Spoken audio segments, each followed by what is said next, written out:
आज हम देखने वाले हैं ऑक्साइड्स, जो हमारी रीड केमिस्ट्री में आने वाला ये एक अच्छा टॉपिक है।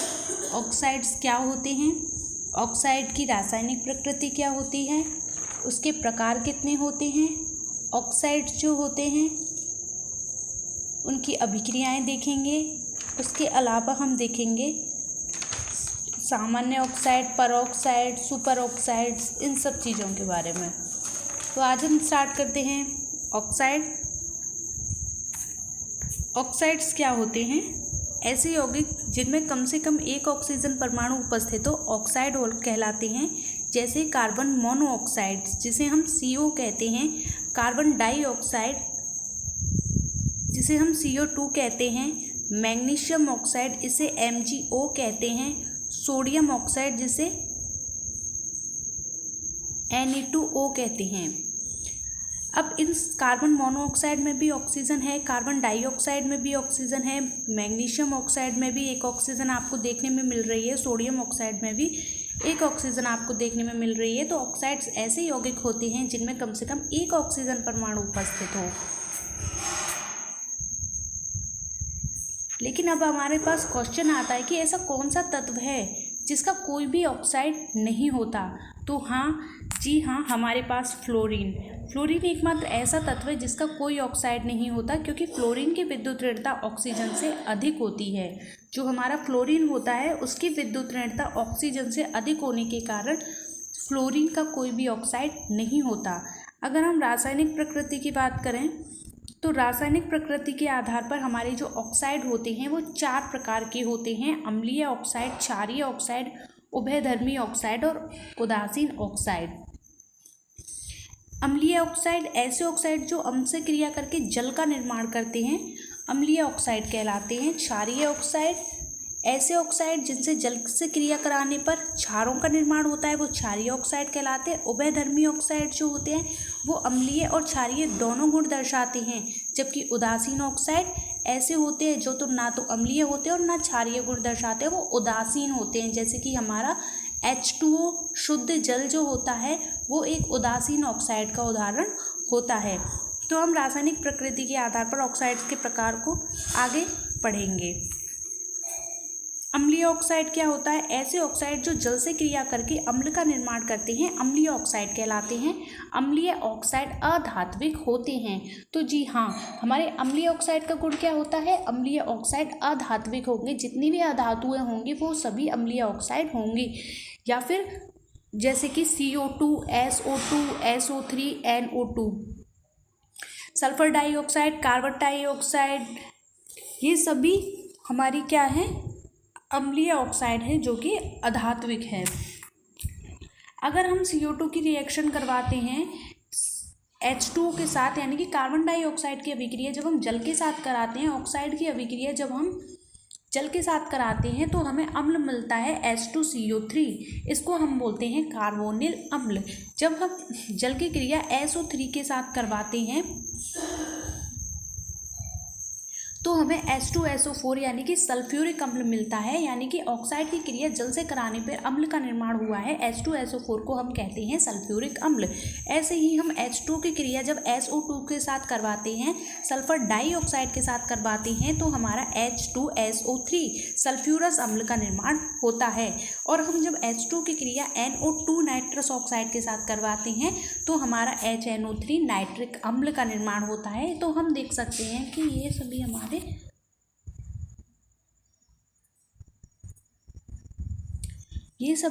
क्या हैं? ऑक्साइड हैं, और ये जल से क्रिया करके अम्ल का निर्माण किस तरह से कर रहे हैं। तो अम्लीय ऑक्साइड क्या होते हैं? जल से क्रिया करके अम्लों का निर्माण करते हैं।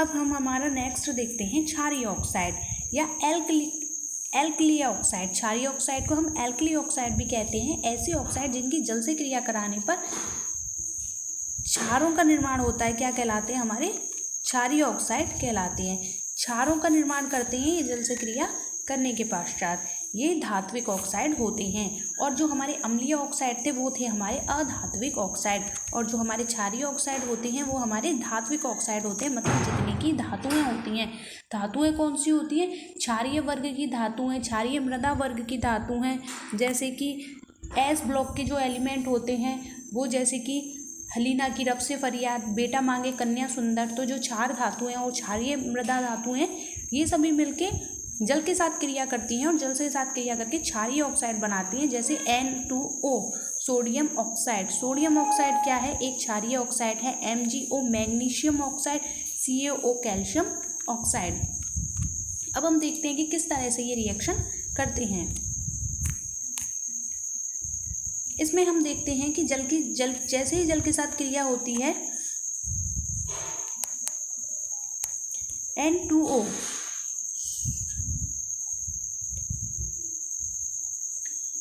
जल की क्रिया जब N2O के साथ करवाते हैं तो 2NaOH यानी कि सोडियम हाइड्रोक्साइड मिलता है। जब हम K2O के साथ करवाते हैं तो हमें 2KOH यानी कि पोटेशियम हाइड्रोक्साइड मिलता है। H2 की क्रिया जब CaO कैल्शियम ऑक्साइड के साथ करवाते हैं तो CaOH का होल ट्वाइस कैल्शियम हाइड्रोक्साइड का निर्माण होता है। और जब H2 की क्रिया MgO मैग्नीशियम ऑक्साइड के साथ करवाते हैं तो MgOH का होल ट्वाइस मैग्नीशियम हाइड्रोक्साइड का निर्माण होता है। तो हम देखते हैं कि किस तरह से हम जल की क्रिया जब क्षारीय ऑक्साइड के साथ करवाते हैं सोडियम, पोटेशियम, कैल्शियम, मैग्नीशियम के ऑक्साइड के साथ करवाते हैं तो हमें हाइड्रोक्साइड मिलता है। सोडियम का hydroxide, potassium hydroxide, calcium hydroxide और मैग्नीशियम हाइड्रोक्साइड, ऐसे ऑक्साइड जिनकी जल से क्रिया कराते हैं तो क्षारों का निर्माण होता है। जी हाँ, वो हमारे क्षारीय ऑक्साइड कहलाते हैं। अब हमारा जो तीसरा ऑक्साइड आता है वो आता है हमारा उभयधर्मी ऑक्साइड या एम्फोटेरिक ऑक्साइड। एम्फोटेरिक ऑक्साइड क्या होता है? ये देखिए, एम्फोटेरिक ऑक्साइड या उभयधर्मी ऑक्साइड ऐसे ऑक्साइड जो अम्लीय व क्षारीय दोनों को दर्शाते हैं उभयधर्मी ऑक्साइड कहलाते हैं। ये अम्लों के साथ क्षारों के समान व्यवहार करते हैं और क्षारों के साथ अम्लों के साथ समान व्यवहार करते हैं। ऐसे ऑक्साइड जो अम्लीय व क्षारीय उदासीनीकरण अभिक्रिया कहलाती है। Al2O3 aluminium oxide, SiO2 silicon dioxide, इनके ये उदाहरण होते हैं। अब हम क्या करते हैं, जब हम Al2O3 को पिघलाते हैं तो Al2O3 को पिघलाने के बाद Al2O3 का उपयोग कहाँ किया जाता है? एल्यूमिनियम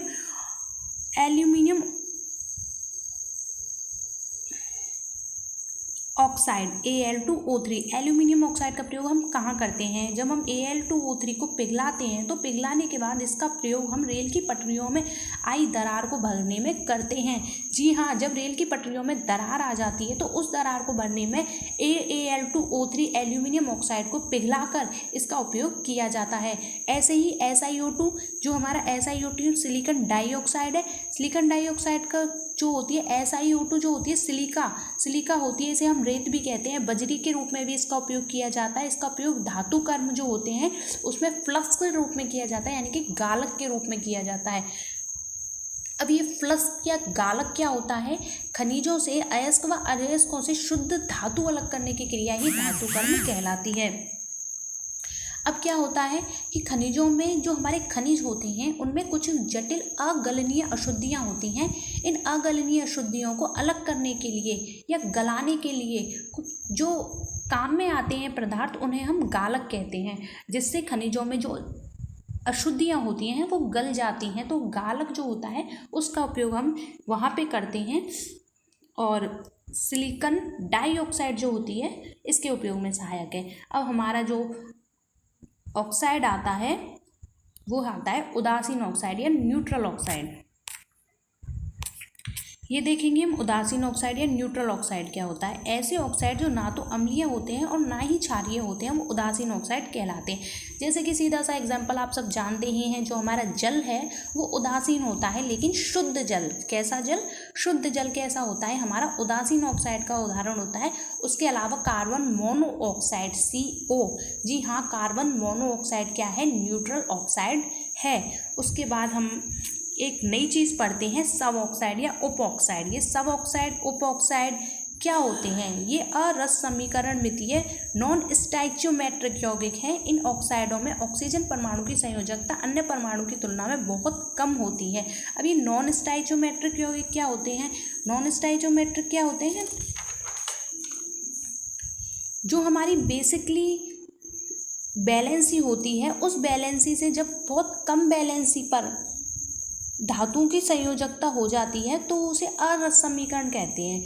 जैसे कि ऑक्सीजन परमाणु की संयोजकता अन्य परमाणु की तुलना में जब बहुत कम हो जाती है, जैसे कि यहाँ पे C3O2 है तो C3O2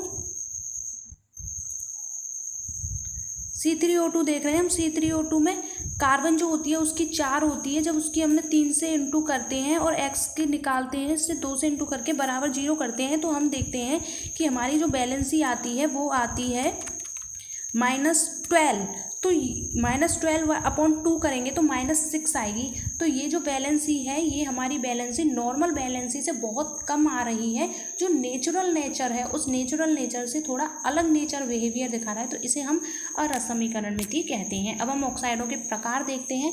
ऑक्साइड जो होते हैं वो कितने प्रकार के होते हैं, तो हमारे जो ऑक्साइड होते हैं वो 3 प्रकार के होते हैं। सामान्य ऑक्साइड, जनरल ऑक्साइड और सिंपल ऑक्साइड। दूसरा होता है हमारा परऑक्साइड, इसको हम इंग्लिश में भी परऑक्साइड ही बोलेंगे, और सुपर ऑक्साइड यानी कि इसको भी इंग्लिश में सुपर ऑक्साइड ही बोलेंगे। तो अब हम इन तीनों ऑक्साइडों को पढ़ेंगे। तीनों ऑक्साइडों में सबसे पहले हम पढ़ते हैं हमारा सामान्य या सरल ऑक्साइड। ऐसे ऑक्साइड जिनमें ऑक्सीजन परमाणु की संयोजकता -2 होती है। जी हाँ, जिसकी संयोजकता -2 होती है सामान्य या सरल ऑक्साइड कहलाते हैं। हम H2O में देख सकते हैं हाइड्रोजन पे +2 और ऑक्सीजन पे -2। ऐसे ही MgO में देखेंगे तो मैग्नीशियम पे +2 तो ऑक्सीजन पे -2। इस तरह से हम Na2O पे देखेंगे तो सोडियम पे +2 और ऑक्सीजन पे -2। In calcium oxide, zinc oxide, lithium oxide, ये जितने भी हलीना की रब से फरियाद होती है, इन सभी में जितने भी क्षारीय धातु आपको दिख रही हैं, इन सभी में ऑक्सीजन की परमाणु जो की संयोजकता या बैलेंसी है वो -2 होगी। इस वजह से इन्हें हम सरल ऑक्साइड या सामान्य ऑक्साइड कहेंगे। अब जो हमारा तीसरा आता है, इसमें बताया है कि परऑक्साइड क्या होते हैं। परऑक्साइड क्या होते हैं? ऐसे ऑक्साइड जिनमें ऑक्सीजन परमाणु की संयोजकता -1 होती है। जी हाँ, कितनी होती है? -1 होती है। -1 संयोजकता होती है, उसको हम बोलते हैं परऑक्साइड। जैसे H2O2 यानी कि हाइड्रोजन परऑक्साइड, इसको हम देखते हैं तो इसमें -1 इसकी बैलेंसी होती है। N2O2, sodium peroxide, potassium peroxide, magnesium peroxide, यानी कि बेटा मांगे कन्या सुंदर, ये जितनी भी बेटा मांगे कन्या सुंदर है, इन सभी में परऑक्साइड की बैलेंसी -1 रहेगी। तो -1 रहेगी इनमें, तो ये क्या कहलाएंगे? हमारे परऑक्साइड कहलाएंगे। उसके बाद आते हैं हमारे सुपर ऑक्साइड। ऐसे ऑक्साइड जिसमें ऑक्सीजन की संयोजकता -1/2 होती है, वो हमारे सुपर ऑक्साइड कहलाते हैं। जैसे NaO2 या KO2। इनमें हम देखते हैं जब हम NaO2 की बैलेंसी निकालते हैं तो सोडियम जो होता है वो होता है हमारा +1, और ऑक्सीजन की बैलेंसी निकालेंगे तो x रख देंगे, × 2 = 0, तो 1 × 2x = 0, 2x = -1, x = -1/2, तो -1/2 यानी कि हाफ।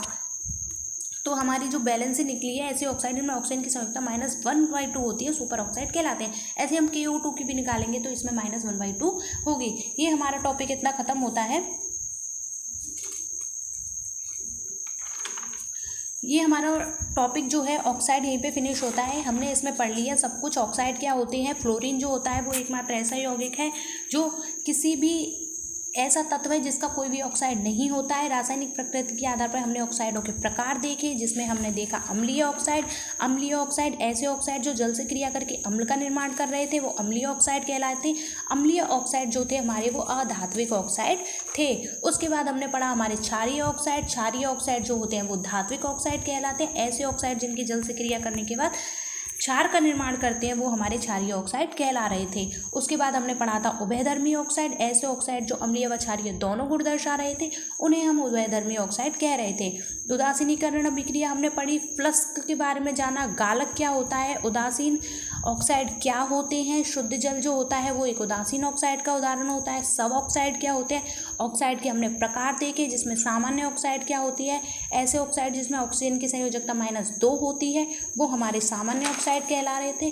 परऑक्साइड वो हो रहे थे जिनमें ऑक्सीजन की संयोजकता -1 थी, वो हमारे परऑक्साइड कहला रहे थे। सुपर ऑक्साइड जिनमें ऑक्सीजन की संयोजकता -1/2 थी, वो हमारे सुपर ऑक्साइड कहला रहे थे। तो इनमें से ही क्वेश्चन आता है, मेनली क्वेश्चन आता है परऑक्साइड, सामान्य ऑक्साइड और सुपर ऑक्साइड क्या होते हैं। क्षारीय ऑक्साइड के साथ रिएक्शन, अम्लीय ऑक्साइड कौन से यौगिक बनाते हैं? अधात्विक यौगिक बनाते हैं। क्षारीय ऑक्साइड कौन से यौगिक देते हैं? धात्विक ऑक्साइड देते हैं। ऐसे कौन से ऑक्साइड हैं जो अम्लीय व क्षारीय दोनों गुण दर्शाते हैं? उभयधर्मी ऑक्साइड कहलाते हैं।